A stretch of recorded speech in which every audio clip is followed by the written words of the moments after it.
Olá pessoal, tudo bem? Hoje o tema da nossa aula é sobre subestações elétricas. Vamos bater um papo aí sobre definição de uma subestação, classificação das subestações e arranjo de barramentos de uma subestação. Em sala a gente já conversou várias vezes sobre as subestações, né? O que são subestações? São instalações elétricas que visam, né, aumentar ou diminuir o nível de tensão e levar, né, essa tensão elétrica, né, para as instalações elétricas residenciais, comerciais e industriais, né? Então, na subestação é que a gente chega a energia até a nossa cidade, é que chega a energia até a nossa indústria, é que chega a energia até a nossa casa, né, o nosso comércio. Então, são locais geralmente que tem um nível de tensão muito elevado e ele pode tanto abaixar esse nível de tensão quanto aumentar o nível de tensão, né, dependendo da característica da subestação e da sua finalidade. Então vamos lá, né? Subestação elétrica, definição e classificação. A subestação elétrica é um conjunto de máquinas, aparelhos e circuitos cuja finalidade é modificar os níveis de tensão e corrente, permitindo a distribuição de energia a sistemas e linhas diversas.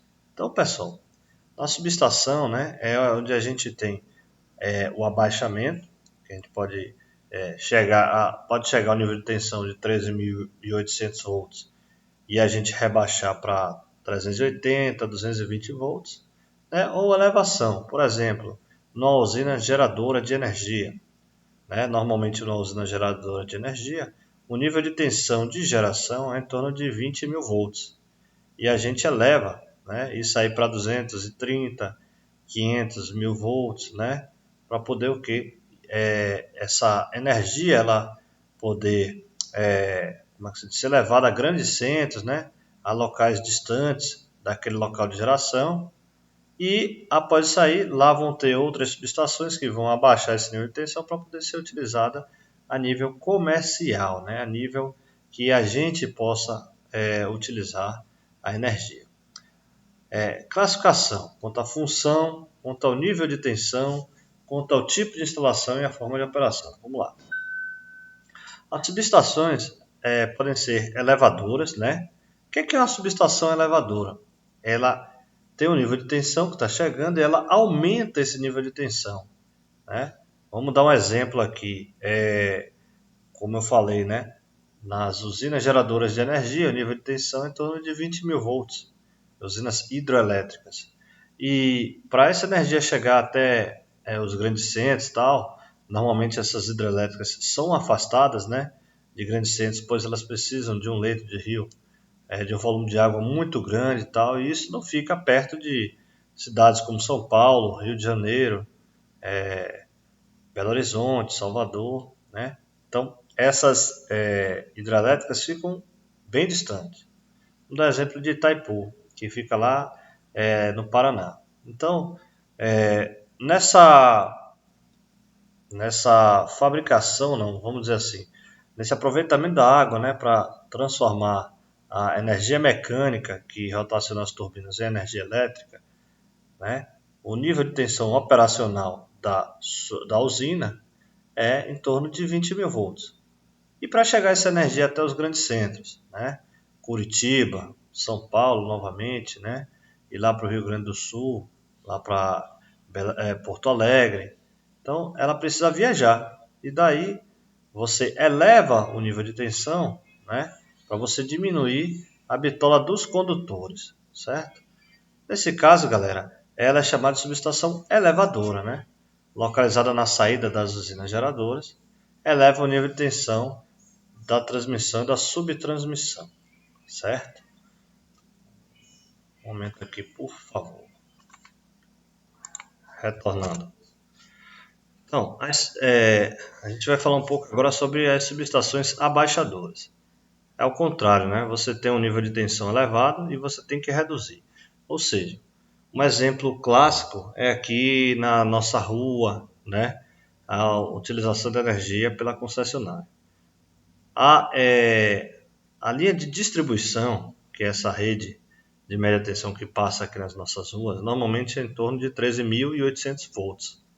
13.800 volts. Esse nível de tensão é um nível que dá para a gente trabalhar. Assim, fisicamente, você não pode chegar perto das instalações elétricas, né? É muito perigoso, corrente muito alta. Então, o que acontece? A concessionária ela coloca alguns transformadores, né, nas ruas, vários transformadores, e esses transformadores visam abaixar o nível de tensão a níveis operacionais, como por exemplo, 380, 220, 127 volts. São níveis que vão chegar até a nossa residência e a gente vai conseguir utilizar, né? Então, são chamadas subestações abaixadoras. Um outro exemplo é quando chega, né, de uma linha de transmissão de, vamos lá, de 230 mil volts, chega numa cidade, né? E aí você tem uma subestação para poder rebaixar esse nível de tensão, para poder ser distribuído e ser rebaixado novamente até chegar nas residências, nos comércios, né, nas unidades consumidoras. Então, desses 230 mil volts, ele vai ser rebaixado para ir para 25 mil, 13.800, 11.900 volts, e aí depois rebaixado novamente, né, para chegar em nossas residências em 127, 220 volts, 380 volts, trifásico, tá, galera? As subestações abaixadoras estão localizadas na periferia das cidades. Diminui o nível de tensão, evitando inconvenientes para a população, por exemplo, radiointerferência, campos magnéticos intensos e faixas de passagem muito longas. Vamos lá, subestações de distribuição, né? Aqui eu acabei de mencionar agora, são aquelas que normalmente estão na entrada da cidade, né? Onde recebem toda a energia das linhas de transmissão e fazem o abaixamento e levam essa energia, né, na rede de distribuição. O que acontece? Ela diminui o nível de tensão para o nível de distribuição primária, tá? Podem pertencer à concessionária ou a grandes consumidores. Um exemplo disso é que a concessionária, quando você tem uma grande instalação, né, normalmente você tem a sua própria subestação. Então, você pode receber tanto da concessionária como um consumidor cativo, ou pode até mesmo receber de uma concessionária de transmissão de energia, dependendo do nível da sua empresa, né? O nível de consumo, tal, do tipo da sua subestação, da robustez dela, você consegue muitas vezes, né, ser alimentado pela própria empresa de linha de transmissão. Só que isso é um caso muito atípico, tá? Só para poucas empresas conseguem isso, né? Normalmente grandes mineradoras, grandes fábricas de automóveis, né, que demandam de muita energia, que fazem mais ou menos, que utilizam esse mecanismo, tá? Nós aqui, consumidores de baixa tensão, né, e alguns, a maioria dos de média tensão, somos consumidores cativos. Ou seja, a gente só pode comprar da concessionária, comprar energia diretamente da concessionária de distribuição de energia elétrica no nosso estado. Ou seja, cada estado, né, pode ter uma, duas ou três concessionárias. Tem estados como São Paulo e Rio, tem mais de duas concessionárias. A Bahia tem uma concessionária que é a Coelba. Lá em Pernambuco tem a Celp, né, e assim por diante, tá, gente? Vamos lá. Subestação de manobra, responsável pelo chaveamento de linhas de transmissão. Esse tipo de subestação, ela não abaixa nem reduz níveis de tensão, tá? Ela faz o que? Manobra, ou seja, chaveamento. Você pode ter uma subestação estratégica para você levar energia para uma determinada área e também cortar a energia desta área, né? Por conta de ter tido um surto no sistema elétrico brasileiro, uma pane e tal, é feito isso nessas subestações de manobra. O caso típico é quando estava acontecendo aí alguns surtos que aconteceram no Brasil e vamos dizer que lá no Sudeste faltou energia. O que é que acontece? O ONS, que é o Operador Nacional do Sistema, é um órgão do governo federal, né? Ele faz esse manejo, né? Ele pode tirar subestações, colocar subestações, né? E o que é que ele vai fazer? Ele vai tirar energia do norte e do nordeste e vai mandar essa energia lá para o sul e sudeste, né? O inverso também teria que deve ser feito, certo? Aí vai depender das políticas públicas, do nível de intensidade desse surto, né? Que vai trazer, se aquilo ali está trazendo muito prejuízo ou não, entendeu? Então são fatores que a ONS, né, o ONS, desculpa, ele vai tentar regular. E as subestações conversadoras, associadas a sistemas de transmissão em corrente contínua, né? Subestação retificadora e subestação inversora. O que é que acontece? Hoje já existem algumas subestações, né, com alta tecnologia, que elas trabalham com corrente contínua. Então, você hoje tem subestações que retificam. O que é isso? Transformar energia em corrente contínua, corrente alternada para corrente contínua, e inversora. É o contrário, né? De corrente contínua para corrente alternada. Então, algumas poucas subestações ainda mais que já existem, já são a realidade aqui no Brasil, né? Elas fazem esse tipo de trabalho, tá? Não é comum porque é uma subestação extremamente cara e extremamente tecnológica. Só que é uma tecnologia que já está sendo, vamos dizer assim, tratada, né, no nosso país, certo? Já estão nacionalizando isso, ou seja, quebrando patentes, fazendo equipamentos aqui dentro do Brasil para poder estudando essas subestações, né, serve muito experimentos e tal, para poder desenvolver um mecanismo até melhor do que o que vem de lá fora do Brasil, né, no exterior. Tá? Vamos lá, galera. Subestações de alta tensão, né? Quanto ao nível de tensão de operação, pode ser subestação de alta tensão, que com a tensão nominal abaixo de 230 mil volts. Subestações de extra alta tensão, né? Tensão nominal acima de 230 mil volts, né? São necessários estudos complementares, considerando o efeito corona. Para quem não lembra, né? Para quem não sabe, o que é o efeito corona, gente? Quando existe uma abertura de uma chave mecanizada e existe um chamado arco elétrico quando você abre essa chave.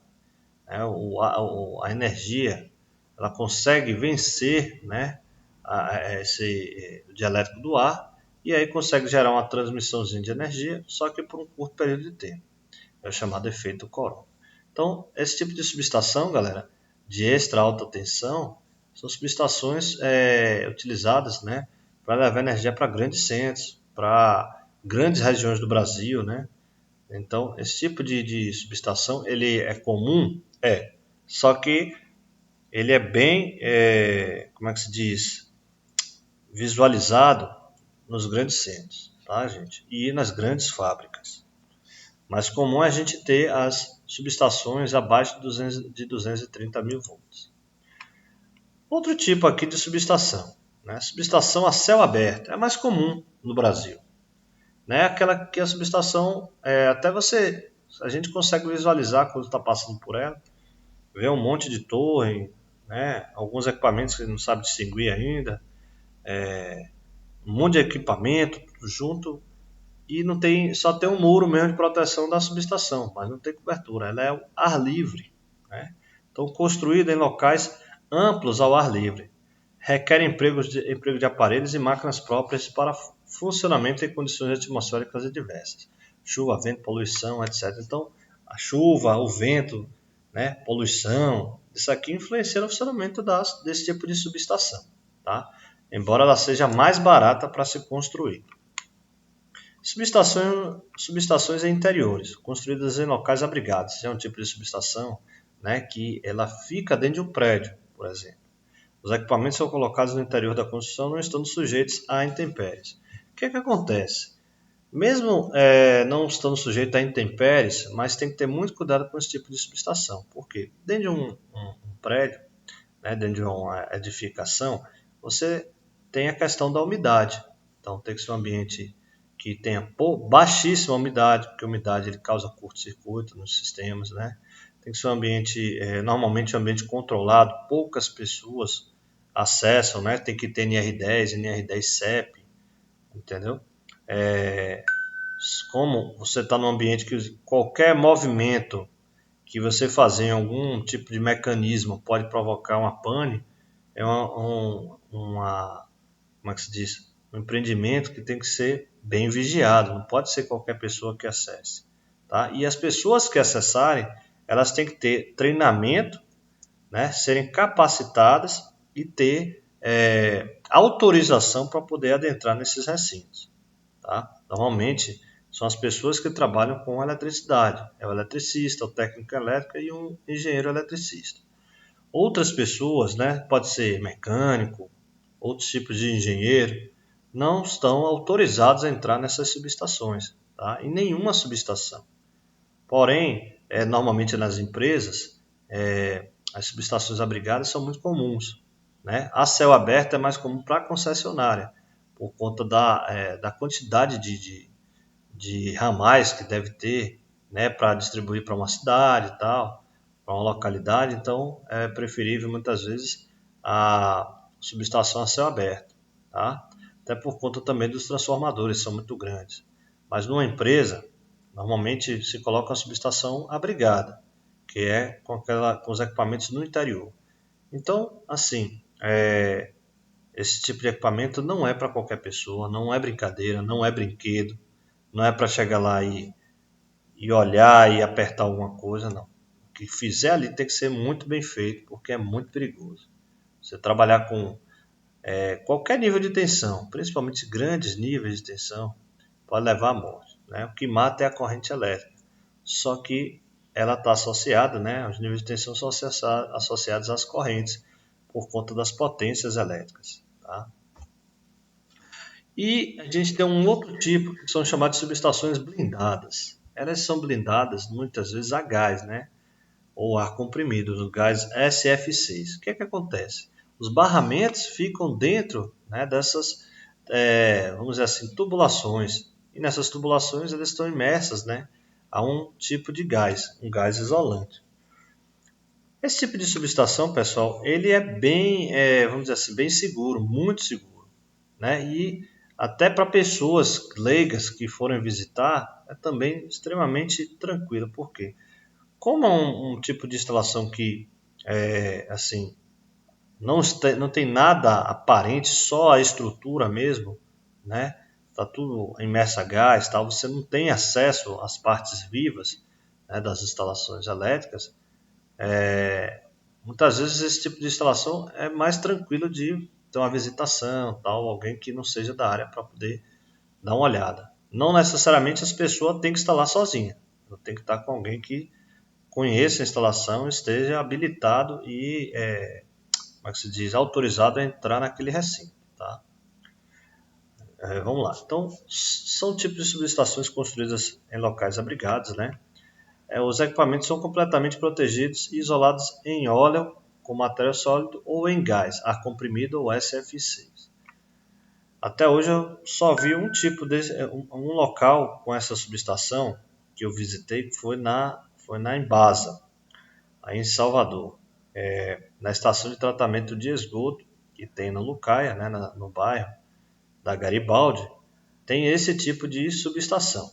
Então, assim, é um negócio extremamente caro, porém extremamente eficiente e com baixíssima manutenção, né? Normalmente a subestação a céu aberto ela tem uma manutenção exacerbada, porque você precisa fazer reaperto, verificar vazamento de óleo, capinar, fazer um monte de coisa. Subestação é abrigada, né, em um prédio normal, né? Está dentro de um CCM, né? Onde tem os CCMs, aquela subestação que você tem os armários, também tem que passar por um tipo de manutenção, reaperto, né? Verificação de ponto quente e tal. Mas essa subestação a gás SF6 ela tem uma manutenção muito baixa, porque é monitorada por manômetros, né? Para verificar se o óleo isolante baixou alguma coisa, né? Ou se a pressão do gás que está ali dentro está baixando.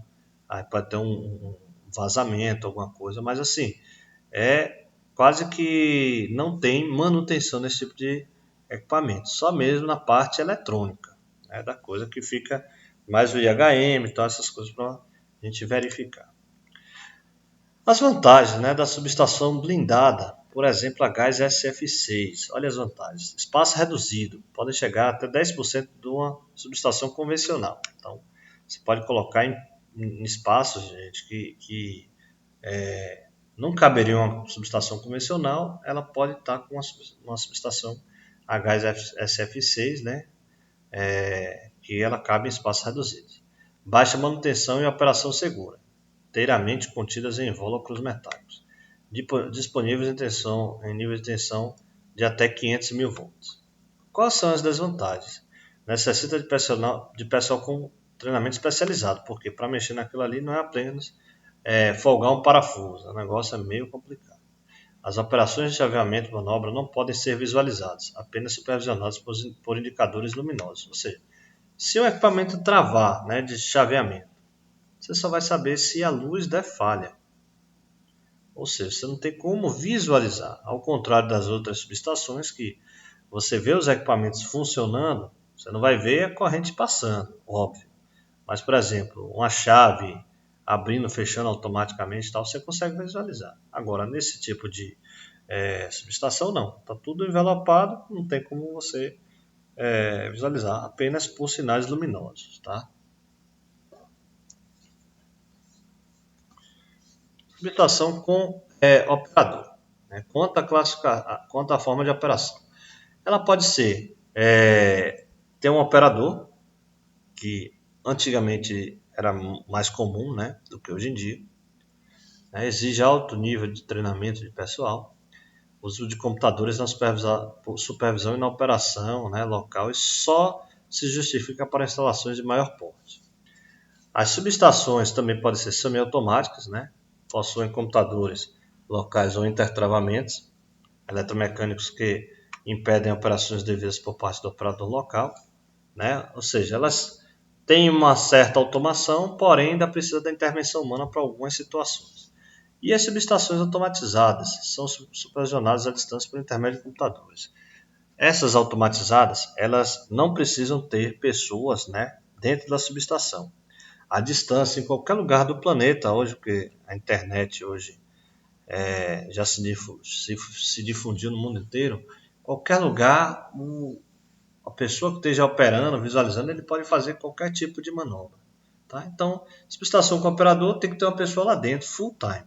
Né? Não tem jeito.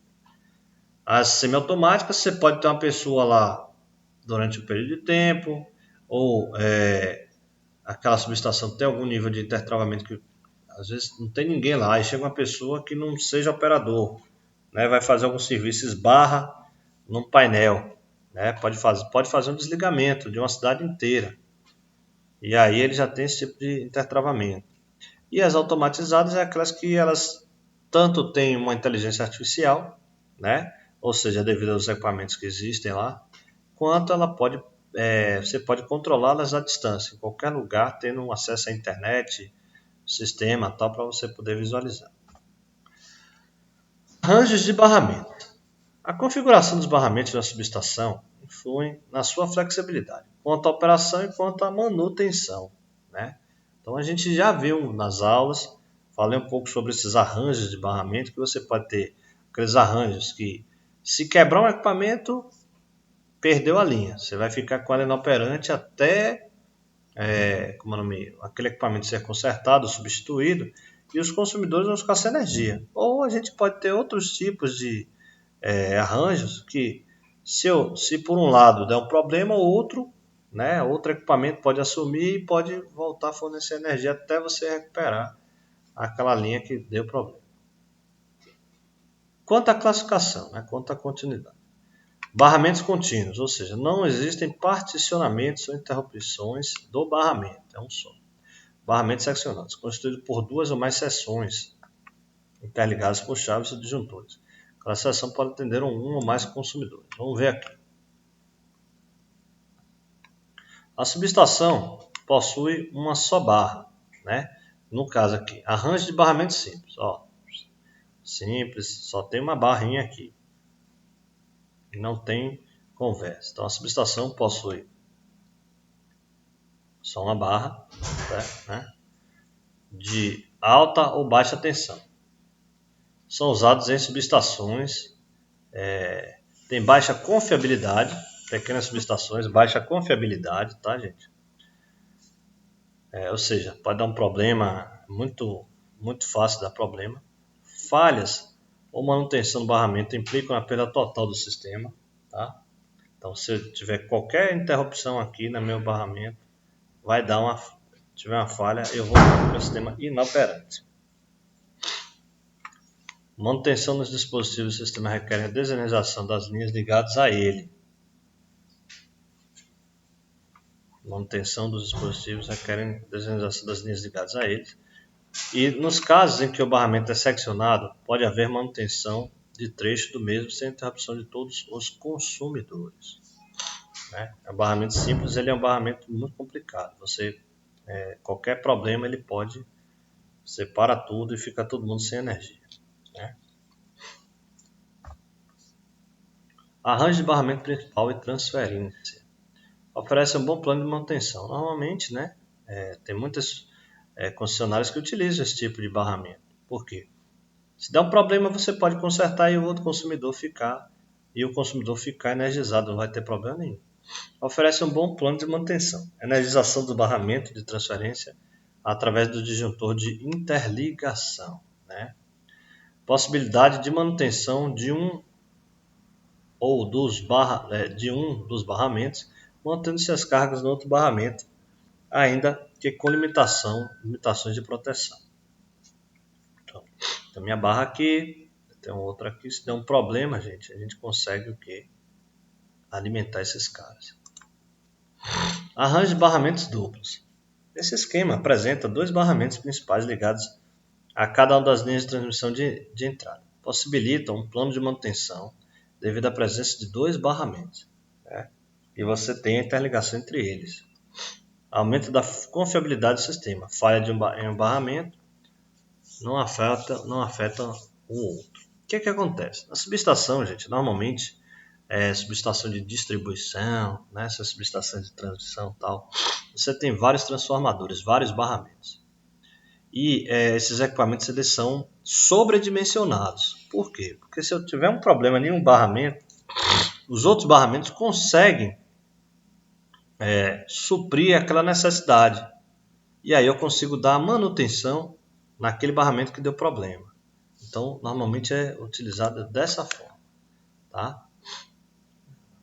Simples, um barramento só, duplo, né, 2 barras, e aí eu interligo, disjuntor no meio, disjuntor em meio, disjuntor em 1/3.